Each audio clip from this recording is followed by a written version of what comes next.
Welcome to our reflection on the concept of being the first choice in life.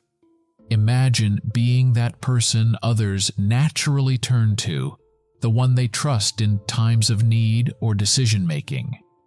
This idea of being the first choice carries profound meaning in our daily interactions. It's not just about popularity or status, it's about embodying qualities that inspire trust, reliability, and understanding. In our journey to explore this concept, we draw inspiration from the teachings of Buddhism, a philosophy that emphasizes personal growth and compassion. Though the video remains faceless, the message is clear. How we show up in the world matters. It's about the small moments of kindness, the listening ear, and the genuine care we offer to those around us.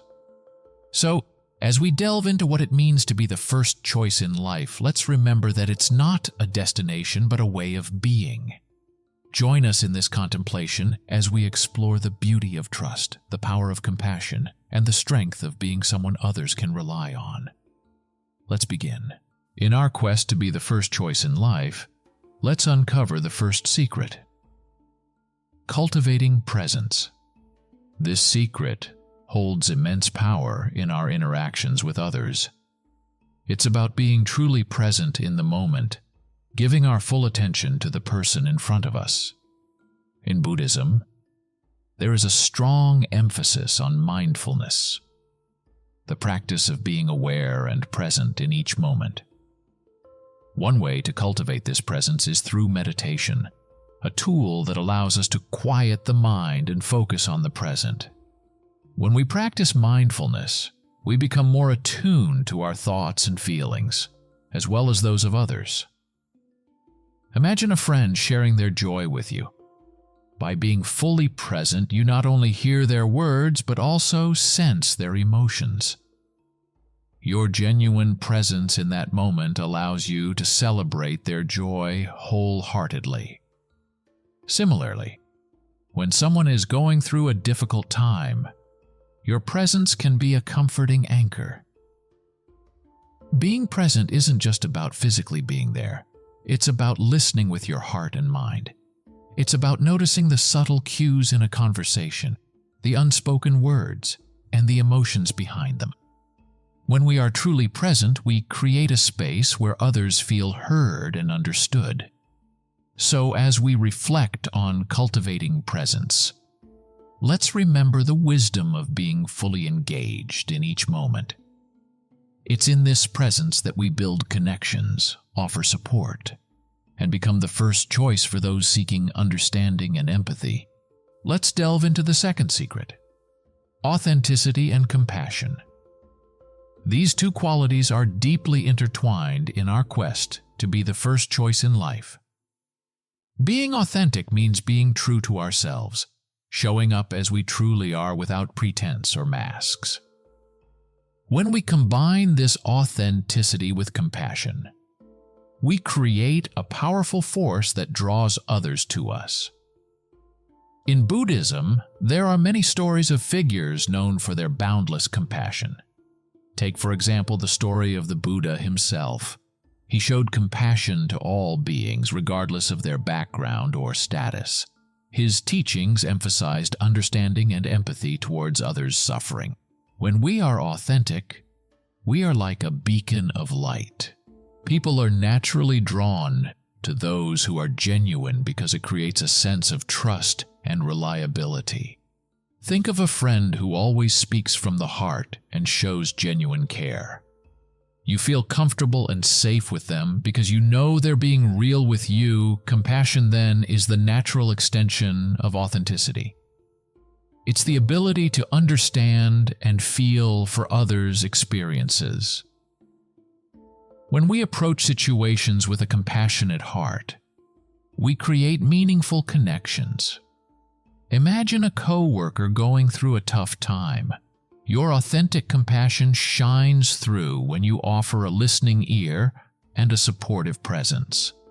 So, as we explore authenticity and compassion, Let's remember that being true to ourselves and showing kindness go hand in hand.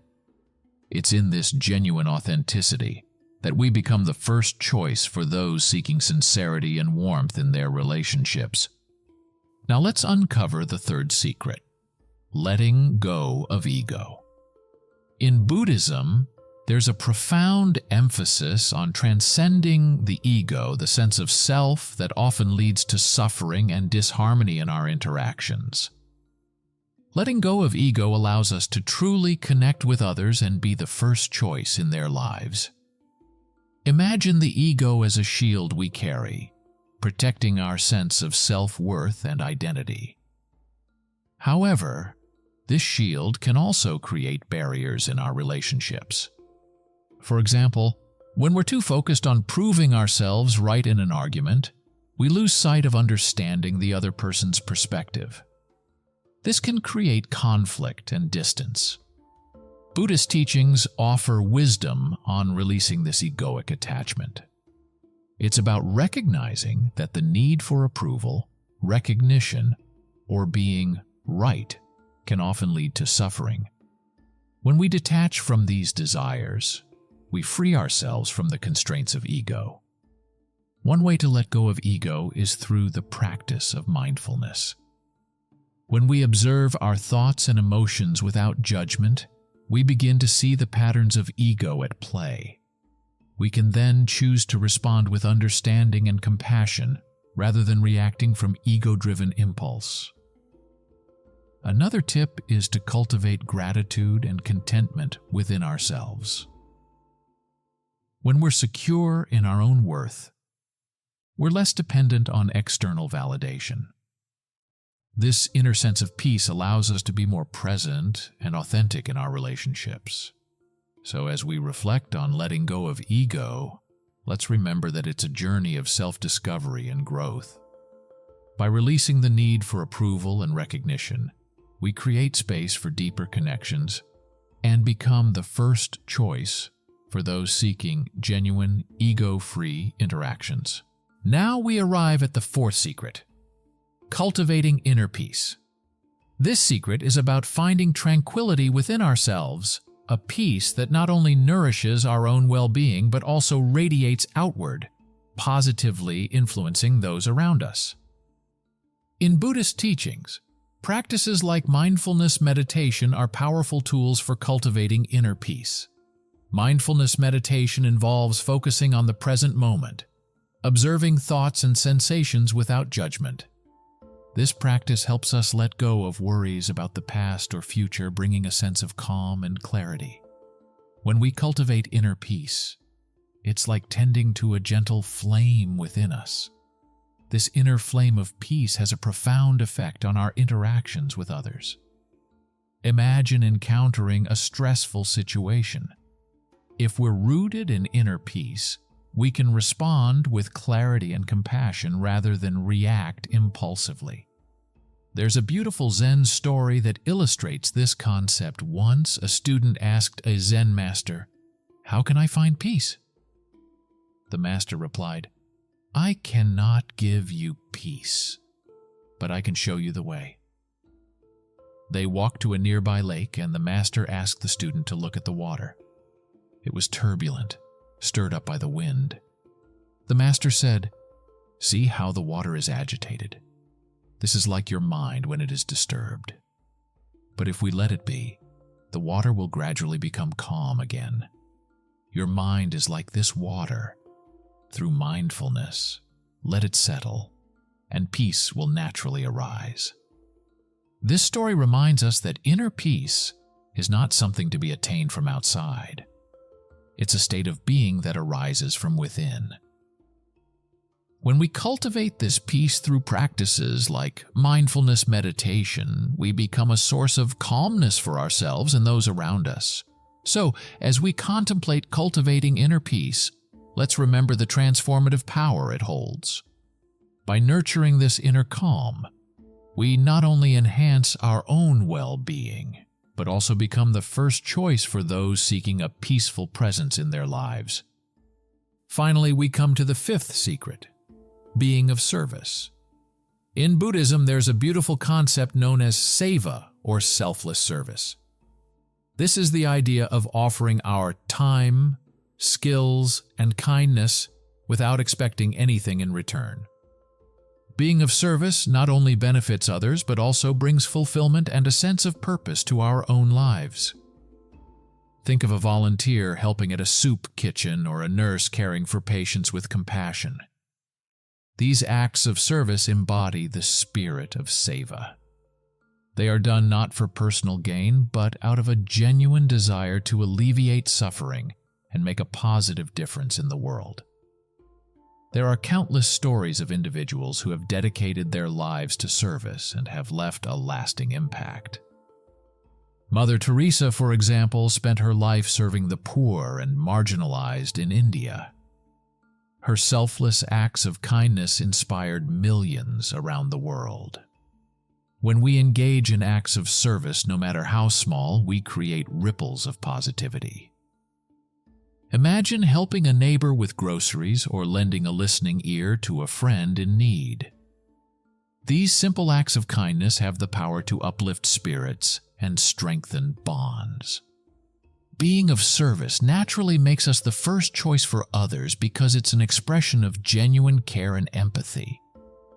When someone knows they can rely on us for support without judgment or expectation, they are more likely to turn to us in times of need. So, as we reflect on the secret of being of service, let's remember the profound impact simple acts of kindness can have. By embodying the spirit of seva, we not only contribute to a better world, but also become the first choice for those seeking compassion and support in their lives. As we come to the end of our exploration, let's recap the 5 secrets we've uncovered on the path to being the first choice in life: presence, authenticity, letting go of ego, inner peace, and being of service. Presence teaches us to be fully engaged in each moment, offering our genuine attention and care to those around us. Authenticity reminds us to be true to ourselves, showing kindness and compassion without pretense. Letting go of ego frees us from the need for approval and recognition, allowing us to connect deeply with others. Inner peace is the calm within us that radiates outward, bringing clarity and understanding to our interactions. Being of service is the selfless act of kindness that not only benefits others, but also makes us a reliable source of support. As we carry these teachings forward, let's invite them into our daily lives. Let's practice being present with our loved ones, showing them our true selves with authenticity and compassion. Let's release the grip of ego and embrace inner peace, knowing that our calm presence can bring comfort to those around us.